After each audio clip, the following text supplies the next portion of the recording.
नमस्कार दोस्तों, आपके अपने channel astrology and vastu by JV Raman में एक बार फिर से आपका स्वागत है। आज का टॉपिक है मीन लगन वालों के लिए, यानी लगन 12 वाले व्यक्तियों के लिए सभी 9 ग्रहों के महादशा का फल कैसा रहेगा। ये विस्तृत जानकारी मैं आपको इस एक वीडियो में दूंगा। तो मेरा आपसे एक बार निवेदन है कि अगर आप हमारे चैनल पर पहली बार आए हैं तो आप हमारे चैनल को सब्सक्राइब कर लें, और आप अगर हमारे चैनल को सब्सक्राइब कर चुके हैं और किन्हीं कारणवश बेल आइकन जिसको घंटी का बटन कहते हैं दाबना भूल गए तो उसे दाब लें, ताकि इस तरह के वीडियो का नोटिफिकेशन सर्वप्रथम आप तक पहुँचे और आप हमारे चैनल पर अप टू डेट रहें। तो आइए अब टॉपिक पे आते हैं और देखते हैं शुक्र की महादशा का फल कैसा रहेगा।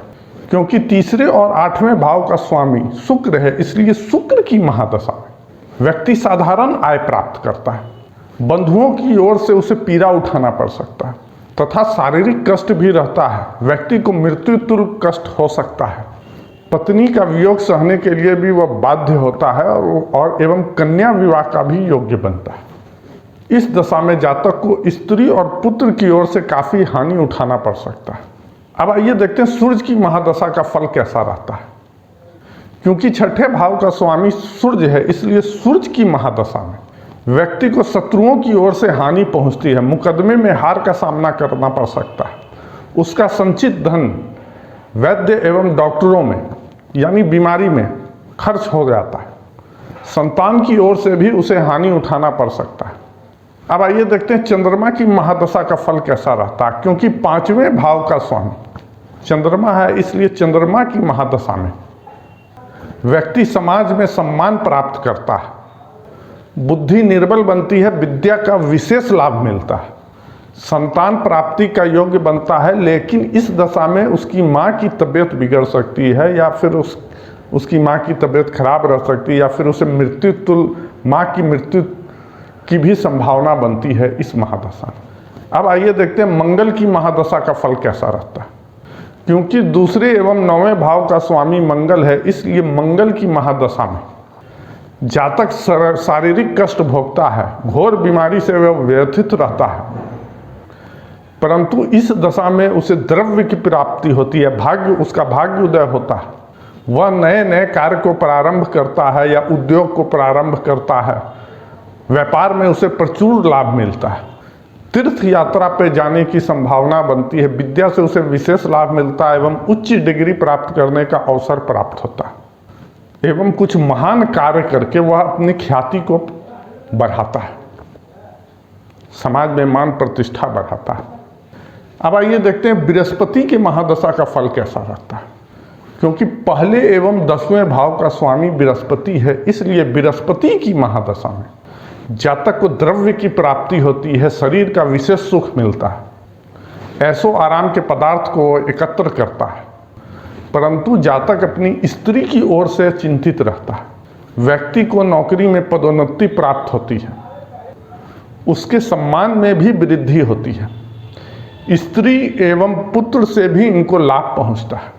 इस महादशा में व्यक्ति को नए नौकरी के अवसर प्राप्त होते हैं और रुके हुए कार्य पूर्ण होने की संभावना होती है। अब आइए देखते हैं शनि की महादशा का फल कैसा रहता है। क्योंकि 11वें एवं 12वें भाव का स्वामी शनि है, इसलिए शनि की महादशा में जातक की आय बढ़ती है, उसकी ख्याति फैलती है और व्यापार में वह प्रचुर लाभ कमाता है। इस दशा में उसके पिता को बीमारी या कष्ट झेलना पड़ सकता है, या फिर उसे अपने पिता की मृत्यु का भी शोक हो सकता है। जातक इस महादशा में अतिरिक्त भोग विलास करता है। जातक को शारीरिक कष्ट भी उठाना पड़ सकता है। नई नई चिंता उसके लिए परेशानी उत्पन्न कर सकती है। घर में भी बीमारी के कारण वह बहुत चिंतित रहता है। जातक को इस महादशा में अपने सगे संबंधियों से भी परेशानी उठाना पड़ सकता है। अब आइए देखते हैं कि बुध की महादशा का फल कैसा रहता है। क्योंकि 4थे एवं 7वें भाव का स्वामी बुध है, इसलिए बुध की महादशा में जातक मां के सुख का लाभ उठाता है, नूतन वाहन आदि का भी योग्य बनता है, भूमि की ओर से भी उसे लाभ मिलता है, विद्या का भी विशेष योग बनता है और उच्च डिग्री प्राप्त करने का अवसर प्राप्त होता है। नए मकान बनवाने में भी वह सफल होता है इस महादशा में।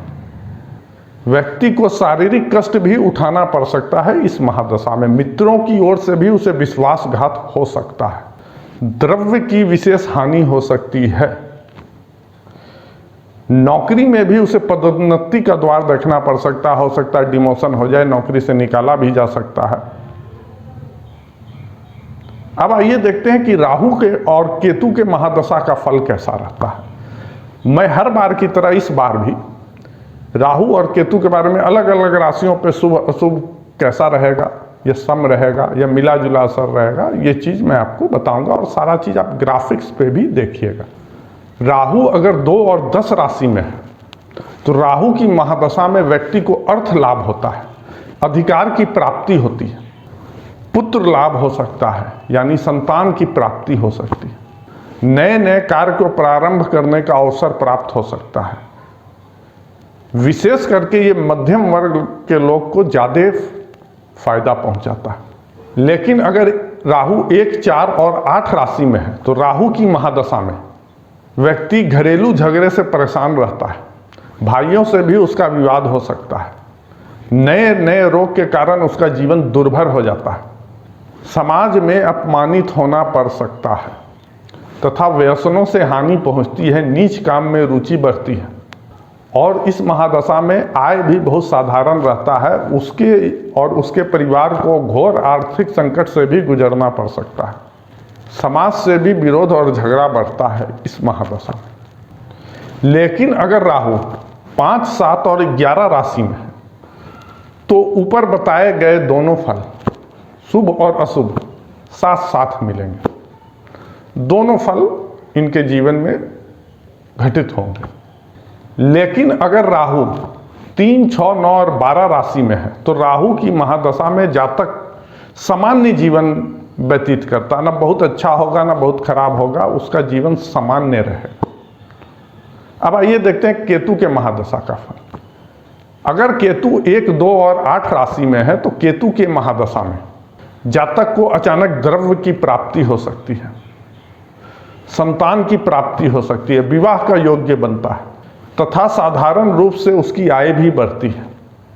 लेकिन अगर केतु 4 और 11 राशि में है तो केतु के महादशा में जातक कष्ट उठाता है, बंधुओं बांधवों के ओर से उसे हानि पहुंच सकती है या परेशानी हो सकती है, व्यसनों से वह अपने आप को पतित कर देता है।